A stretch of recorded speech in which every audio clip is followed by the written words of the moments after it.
Hey, Engaged Church, we're so glad that you're tuning in today, man. We have been enjoying this online experience. It's been incredible, whether you've been watching us on Facebook or YouTube. But we got some pretty incredible news. We're actually getting ready to go back in the building. Yeah, she took it right out of my mouth. Well, won't you tell them what back in the building means? Well, since we are back in the building, we have to make sure that we are staying safe, sanitized, spacious, and spectacular. Absolutely. We're going to do everything we can to make sure that your experience back in the building is absolutely safe, but we're not going to shortcut spectacular. Hey, why don't you tell them when they can come back in the building? Well, you can actually come back on Wednesday, July 29th at 7:15 p.m. Oh man, it's going to be incredible. That's just in 2 weeks. It's going to be amazing. Make sure you get there at least 10 to 15 minutes early though. We want to make sure that you have time to get registered and checked in because of course it's safe, spacious, sanitized, and what? Spectacular. Spectacular, absolutely. So we're looking forward to it. Hey, I want to tell you this. If you're interested in serving and being a part of our team, won't you join our dream team? We've made that super simple. Won't you just email Dalen? His email is right at the bottom of the screen. And if you've just been enjoying this ministry over COVID and you're saying, man, this is an incredible ministry. I love what they're doing in the community and how they're getting involved. Won't you consider partnering with us? You can text the number at the bottom of the screen, and we look forward to welcoming you into our ministry. Hey, we're getting ready to get started for the next sermon series coming up soon, but for today, we're going to continue with Me and Mine. Hey, Engaged Church, I want to welcome you to our online campus. You know, Engaged Church is a place where we have endeavored to be a place where it's okay to not be okay, which simply means that you can just come as you are. You don't have to have all your I's dotted and T's crossed to feel like you belong here. For the simple fact that you have breath in your body and God created you, which you check both of those lists, means that you belong in this place, and we're so glad you're here. You picked an amazing Sunday. We are in part 4 of our sermon series called Me and Mine. If you've been following us for the last 4 weeks, you know exactly which verse I'm about to go to. Is Joshua 24, verse number 15. And maybe you're saying, are we going to read this verse every single week? The answer to that question is yes, because repetition will increase memory. So for the 4th time, Joshua 24, verse number 15, here's what it says. But if serving the Lord seems undesirable to you, you choose for yourself this day whom will you serve, whether the gods of your ancestors served beyond the Euphrates or the gods of the Amorites, in whose land you are living. But as for me and my household, that's where we get me and mine. As for me and my household, we will serve the Lord. Now, Joshua is the one who famously pens these words, and maybe over the last 4 weeks, you've come to love this verse. Maybe you've come to like it. But the real question is this: are you starting to live it?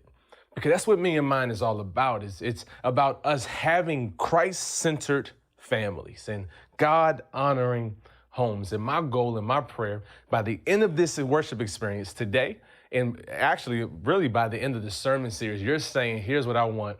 I have a me and mine statement for my family. And not just a statement, but we're living it out. And so I encourage you, if this is your first time tuning in, won't you check up or catch up on all of the sermon series that we've been preaching, but in particular, this Me and Mine. It's amazing. We've made that really easy for you. You can go on YouTube. Of course, maybe you're watching on YouTube now. Just look at the last 3 weeks, or maybe you love listening to, especially in the car on the way to maybe the gym or wherever place you love going. Won't you download our podcast on Apple Podcasts or Spotify? But today I'm going to teach a message called The Choice is Up to You. The choice is up to you. Why don't you say that with me? The choice is up to me. It's me, right? So here's the deal. There's 3 types of people in life. Okay, well, maybe there's more than 3, but 3 that we'll focus on today. There's the people that do life haphazardly. I mean, they have no plan, they have no purpose, there's no goal. They're just doing life on a whim, just willy-nilly. The second group of people are people who are good intentioned or well-meaning. Those are the people that they have good intentions, they just don't carry it through, or they mean well, they just don't always hit the mark. And then, of course, our last group are the people who are living intentional. Those are people who are calculated and purposeful. Now, you might be asking, why in the world would I bring up those groups of people? Well, here's the truth. I think your family will fall in one of those three categories. You either have a haphazard family, families that just don't really have any type of plan or purpose at all. They just do life the way it comes. Whatever happens is what it is. Honestly, I don't think there's many people in that group. If I was a betting man, I would say that most families are probably in that second category, which just means they're well-intentioned. They have good hopes, good desires. They intend to get up. They intend to have family dinner. They intend to maybe go on vacation. They intend to pray together. They intend to spend Christmas. Well, maybe they don't want to spend Christmas together at all. But you get what I'm saying. There's this family, so I think all in all, they have good intentions, but they don't always follow through. And here's the truth. Whether you're a good intention, whether you're haphazard, or maybe you are one of those rare families that's living intentionally, and we're going to talk about how to do that today. The truth is this: nothing just happens. So if you are a haphazard family, it's because you choose to be. If you're a family that is just good intentioned, it's because you choose to be. Now you might say, Pastor B, that's kind of blunt. What do you mean we choose to be? Well, I mean what I said. Nothing just happens. The truth is, you are the way you are because that has been your choice. That has been your decision. So if you're a family that doesn't have a plan, it's because you didn't create one. If you're a family that doesn't carry out on everything that they say they're going to do, well, it's because you choose to be that way. But here's what I know. We all want successful families, right? Come on. I know everyone wants a successful family. Now, the thing about success is this, is that you define what success is, because success is different from family to family. But here's what I do know. Success doesn't just happen. Success doesn't happen on accident. You don't just trip into being a successful family. No, to be a successful family, it's going to take work. But let's just try to define what we would consider a successful family. I don't know what it is for everyone. Like I said, I think it can change for most, but let's just try to put some parameters out there. Let's say this, that a successful family is a family that loves God, is a family that is Christ-centered and God-honoring. Let's also say that they love each other, right? So we can at least land on those two. They love God, they love everyone else in their family. How about this? Everyone in the home is making good amount of money. And I'll let you define what good is. You know, that's another relative term. So let's just land on those three things. We love God, we love the people in our home, and we make pretty decent money. And then here's the last one. We're all kingdom-minded and generous. How about that? So we'll just land on those four things to determine, hey, that's what I want. I want a successful family that loves God, that loves everyone in the home. All of us are making decent amount of money, and we're all kingdom-minded, we're generous. I would say, man, that's a successful family. Okay, if that's what you would say, you have to know that that doesn't just happen. You have to know that there's some work that's going to be associated with having that type of success. Because what is success? Success is an accumulation of choices over the years. It's not just one choice that you made that was decent or good. No, it's an accumulation. It's choice and decision and choice and decision and choice and decision over time that lands us at being successful. And so here's what I want to do. You have to know that if there's three groups of people, the people that are haphazard, or the families that are haphazard, the families that are well-intentioned, and then the families that are living with intentionality, which one do I need to be so that we can be successful? And hopefully we already answered that question correctly. I have to be the family that lives with intentionality. So the first choice that I have to make, listen to me, head of households. And I started saying head of households because I understand that not every head of household is a man. Sometimes we have single mothers, and I want to celebrate that and thank you for stepping up. So head of households, here's what I need you to know, that if you're going to have a successful family, the first decision that you have to make is that I'm going to be intentional. I'm going to live with intentionality. Now, I told you that me and mine is about implementation.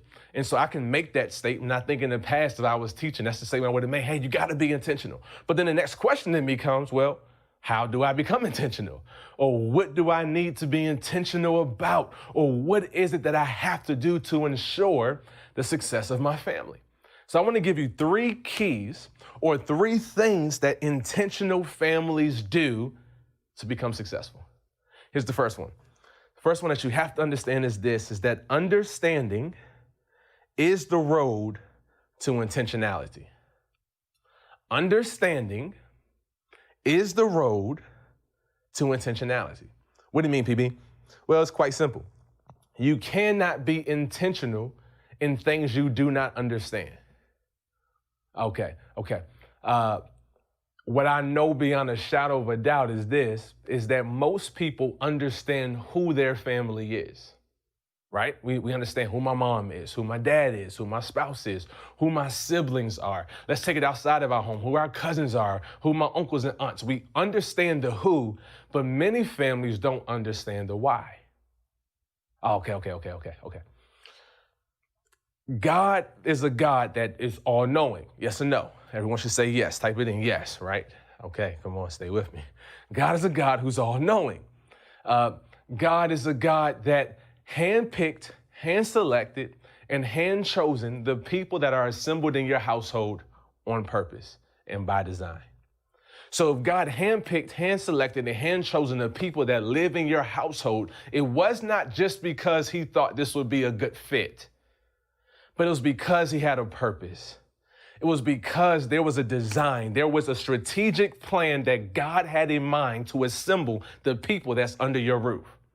And so here's what you have to then begin to understand. This is an elaborate way of saying what is the purpose and what is the role and the reason for existence of your household. Head of households, hear me. Fathers, men, hear me.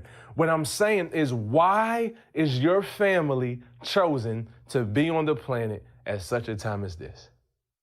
Do you understand that? In fact, Apostle Paul was writing in the book of Ephesians. Here's what he wrote in the book of Ephesians, chapter number 5, verses 15 through 17. It says, look carefully then how you walk, not as unwise, but as wise, making the best use of time because the days are evil. Making the best use of time. Making the best use of time. Why? Because the days are evil. Therefore, what's the there? Therefore, do not be foolish, but understand what the will of the Lord is. I love that Apostle Paul is writing this. Here's what he's saying. He's saying, listen, you are here for a period of time in time. What do you mean? Time started from the moment that God created the earth and until the time he comes back. That's time. There's a time. And inside of that time, God placed your family in time. Are you hear what I'm saying? And so what Apostle Paul is saying is that you have to understand the time in which you're in. You have to understand why God has handpicked it, hand-selected, and hand-chosen you for this season. So I got 3 questions for you really quick. Here's the first one. How are you making the most use of the time that your family is here? What are you doing with it? Here's the second question. What is your family contributing to the world? Do you know what it is? Listen, are you just living life haphazardly?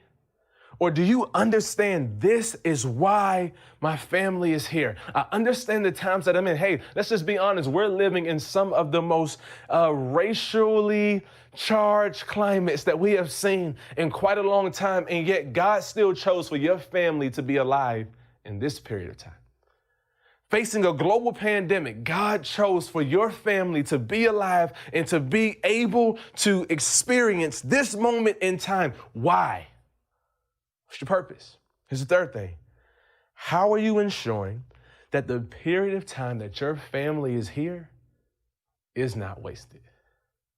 I mean, come on, those are pretty deep questions, and I can't answer them for you. They're questions that head of households and spouses, you got to sit together and really begin to wreck your brain, because if you're going to become intentional about being successful, you're going to become intentional about living out the bedrock foundation that you established in week one, then these are some of the questions that you're going to have to consider. How are we making the most use of the time that our family is here? How are we contributing to the world? What is it that we're leaving our mark in, and how are we ensuring that the period of time that we're here, we're not just wasting it? Why? Apostle Paul said, therefore, do not be foolish, but understand what the will of the Lord is. Because the days are evil, don't be foolish. Hey, I'll just be honest with you. I think we are in the midst of some of them evil days right now. Let's just call it spade a spade.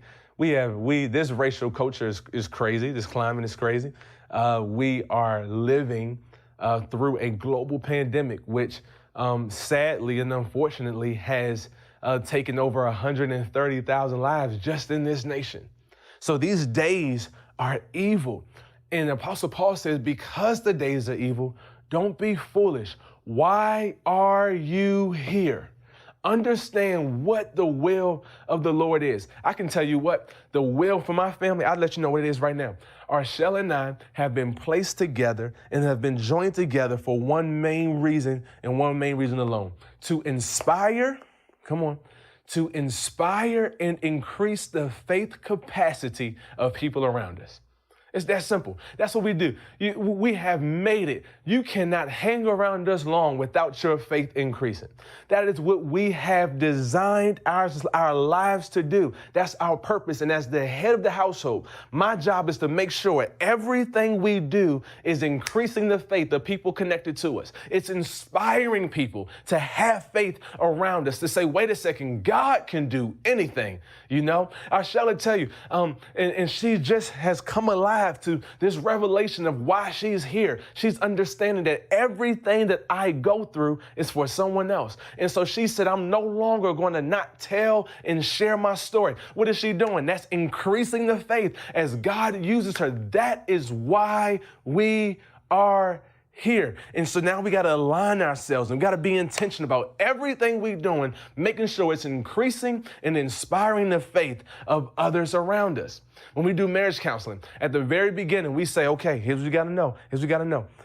But by the time we get to the end of this, I'm going to ask you one question. What is the purpose of your union? Why is God bringing you two together? I'm going to ask you that from the beginning, and at the end of it, I'm going to ask you, what have you figured it out yet? Because contrary to popular belief, God did not bring you two together because he thought y'all was cute. Yeah. You might be cute, whatever your taste is, whatever floats your boat. I'm not saying that you're not or you are. But what I am saying is that is not the foundation of the reason why God has brought you together. God has brought you together for a significant purpose that goes beyond looks. It's about impact. It's about influence. God has a reason that you are here, and you have to get understanding of what the will of God is for your life, because that is how you will begin to be intentional in living it out. How do you find that, Pastor B? Well, a couple of things. I've been telling you this all 4 weeks. You have to lock yourself in the room and ask God, what am I here for? What is our purpose? Why did you assemble this woman and these children in this house? What's the purpose of that? And then the second thing is, it's probably going to be what you have a natural proclivity to lean towards.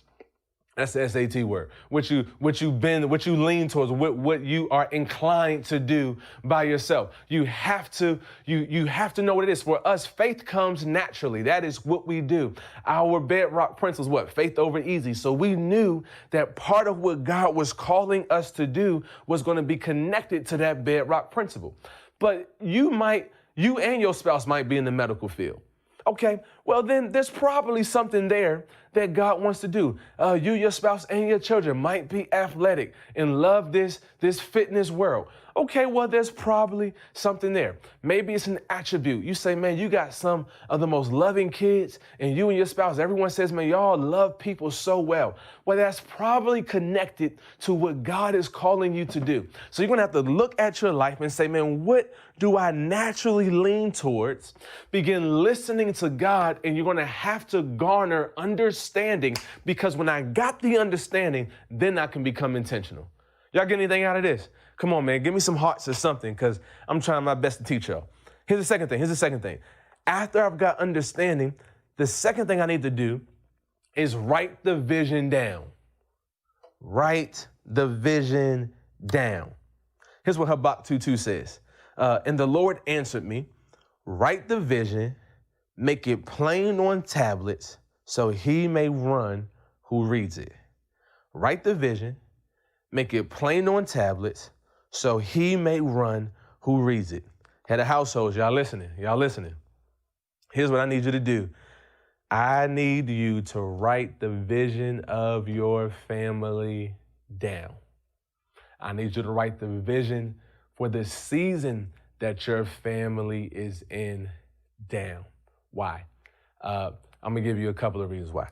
Harvard, who obviously y'all should know what Harvard is, one of the most prestigious universities, right? They conducted a study, and what they found was people, when it comes to setting goals and obtaining goals, that only 3% of the people who had goals actually wrote them down. But the people who did write it down, they were 42% more likely to actually achieve them. I'm telling you, as the head of your household, you have to have a vision for your family and have it written down. And here's what it will encourage you to do. The moment you say, I'm going to write a vision down, it's going to force you to be clear. It's going to force you to bring clarity. And clarity is the main ingredient for results. Because when I'm writing it down, I got to narrow and weed out all this stuff that's not important and become very particular about what it is that I'm trying to go after. What is the objective? Here's what else is going to happen. When you write the vision down for your family, it's going to encourage you to actually communicate with your family. It's going to encourage you to have to get on the same page with your family. Hey, spouse, wife, husband, what are you trying to do in this season? What are you going after? What are you believing God for? Talking to your children, asking the same questions. And then here's the third thing it's going to do. It's going to force you to be accountable, because now that is written down, man, you got something to refer back to, but you also got a spouse that might say, you said and wrote that this is what we're going to do. Now, I know y'all probably trying to be nosy, so I don't know what it is. Man, I very rarely go through a year without filling one of these up. Now, here's what this is. Me and Arshelle got married in 2015. And this is a journal. This is a journal for almost every year of our marriage that we have written down a vision. And it's what happens. Some of y'all might see these different colors in these journals. All these colors mean something different. And it's all related to our marriage. It's related to the vision of our future. It's related to what we're trying to accomplish. I was reading one of these things before we started preaching, and I actually, they always black, so I'm gonna get lost a little bit, but they're always filled with what I'm believing for. This is for my wife. I said, man, bless my wife, God. Thank you for giving her friends. Thank you for showing her how much you care, showing people. And this was I'm not going to read all that stuff and get nosy. But what happened was, this was in 2015, where we were praying for friends. We were just new in ministry, didn't have a bunch of friends. And so I started calling those things that be not as though they were. And I was writing prayers down about what we saw in the vision for our life. And I can go through all of these journals, and I begin to reflect and look at what God has done.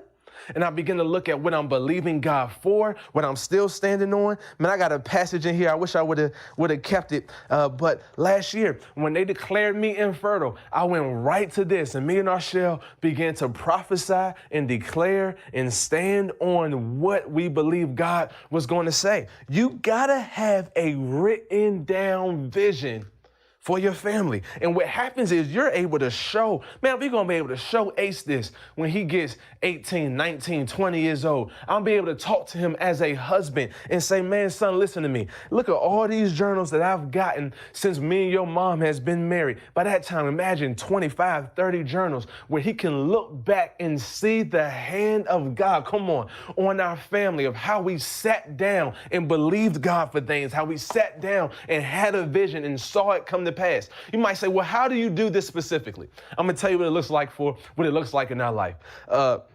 We didn't get a chance to do it this year because Ace came on January 12th. But the first week of the year, Arshel and I usually we go on a vacation. The first week, so right after New Year's, we gone. January 2nd, we gone. And we going away for a week. We usually go to a place we haven't been before. But that vacation is very intentional. Why? Because intentionality is the first step to having success. And when we go on that vacation, here's the purpose of the vacation. We're going to talk about everything that went wrong in our marriage the year before. We're going to talk about where we can grow. We're going to talk about where we messed up, where we failed. We're going to talk about what we did well. And then we're going to vision cast. We're going to talk about, man, what are we going to work on this year? We're going to talk about what debt do we want to eliminate? What are the goals? We even get down to what we want to purchase. Hey, what's the plan around it? When do we want to do it? What does Christmas look like? We talk about Christmas in January. Why? So that we don't go debt and spend a bunch of money that we don't have. And then by the time we get to the end of that vacation, and we do this over shopping and laughing and having fun. Why? Because when you got to have serious conversations that are planned, you can receive them better. When you go into it knowing, hey man, we're going to talk about some tough stuff, but we're going to do it over some great food. We're going to do it while we're shopping. We're going to do it while we're riding the roller coaster, whatever it is. Man, the time we leave that week, I got something written down. I got a game plan. And here's what Habak said. He says, man, when you write the vision, other people can run with it. Head of households, I need you to have a vision written down so that your family can run with it. Now, here's some of y'all. Pastor B, I ain't got no money to go on no vacation. Okay, let me help you out. Go get you a babysitter and do a staycation.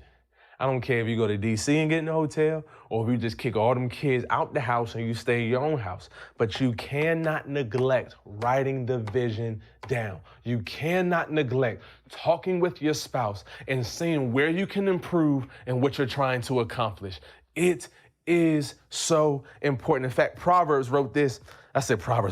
King Solomon wrote this, who wrote Proverbs 21, verse 5. The plans of the diligent lead surely to abundance. The plans of the diligent. Listen, all of these are plans.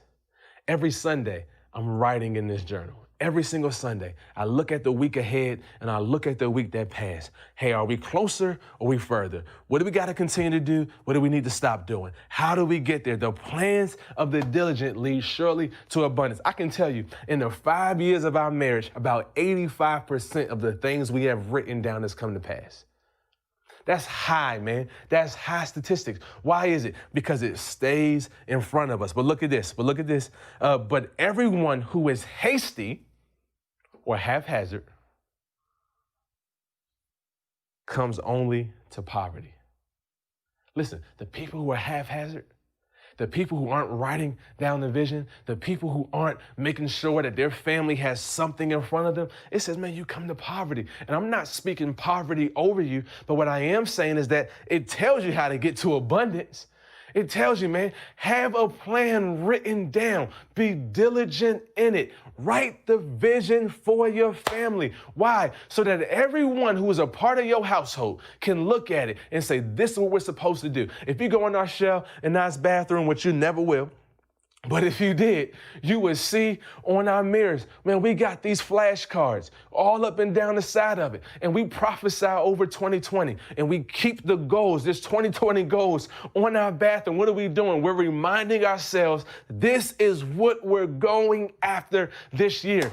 People who do that, it leads to abundance. So what are we going to do? We're going to understand what the will of God is.